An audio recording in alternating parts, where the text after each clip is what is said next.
Day 2 of selling samosa kachori jalebi. ನೋಡೋಣ ಇವತ್ತು ಎಷ್ಟು ವ್ಯಾಪಾರ ಆಗುತ್ತೆ ಅಂತ. ಬೆಳಗ್ಗೆ ಅಂಗಡಿಗೆ ಹೋಗಿದ ತಕ್ಷಣ ಫಸ್ಟ್ ಕೆಲಸ ಸಮೋಸಾ ಸ್ಟಾಕ್ ಮಾಡಬೇಕು. ಬಿಕಾಸ್ ನಮ್ಮ ಅಂಗಡಿ ಫಾಸ್ಟ್ ಮೂವಿಂಗ್ ಐಟಮ್ ಸಮೋಸಾನೇ ಅದಕ್ಕೆ. ಆಮೇಲೆ ಎಲ್ಲ ಮಾಡೋವರೆಗೂ ಈವ್ನಿಂಗ್ ಆಗಿತ್ತು. ಸೊ ವ್ಯಾಪಾರ ಸ್ಟಾರ್ಟ್ ಆಯ್ತು. ಅದಕ್ಕೆ ಕೌಂಟರ್ ಹತ್ರ ಬಂದು ಕಸ್ಟಮರ್ಸ್ಗೆ ಹ್ಯಾಂಡಲ್ ಮಾಡಕ್ಕೆ ನಿಂತ್ಕೊಂಡೆ. ಈ ಕಸ್ಟಮರ್ಗೆ 500 ಗ್ರಾಮ್ ಜಲೇಬಿ ಪಾರ್ಸಲ್ ಮಾಡಿ ಕೊಟ್ಟೆ. ಆಮೇಲೆ ಇಬ್ರು ಕಸ್ಟಮರ್ ಬಂದ್ರು. ಅವರಿಬ್ರು ಸಮೋಸಾ ಕೇಳ್ತಿದ್ರು ತಿನ್ನಕ್ಕೆ. ಸೊ ಸಮೋಸಾ ಕೊಟ್ಟೆ. ಆಮೇಲೆ ಸ್ವಲ್ಪ ಹೊತ್ತು ಯಾರು ಬರ್ಲಿಲ್ಲ.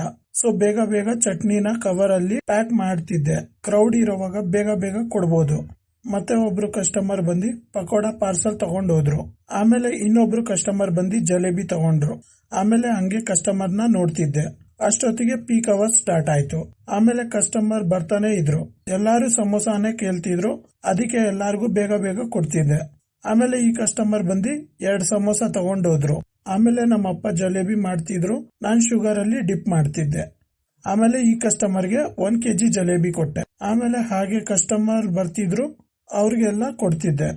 ಇವತ್ತದು ಸೇಲ್ ಬಂದು 6280, ಖರ್ಚು ಬಂದು 2320. ಪ್ರಾಫಿಟ್ ಕ್ಯಾಲ್ಕುಲೇಟ್ ಮಾಡಿ ಕಮೆಂಟ್ ಮಾಡಿ, ಲೈಕ್ ಮಾಡಿ, ಫಾಲೋ ಮಾಡಿ. ಬಾಯ್ ಬಾಯ್.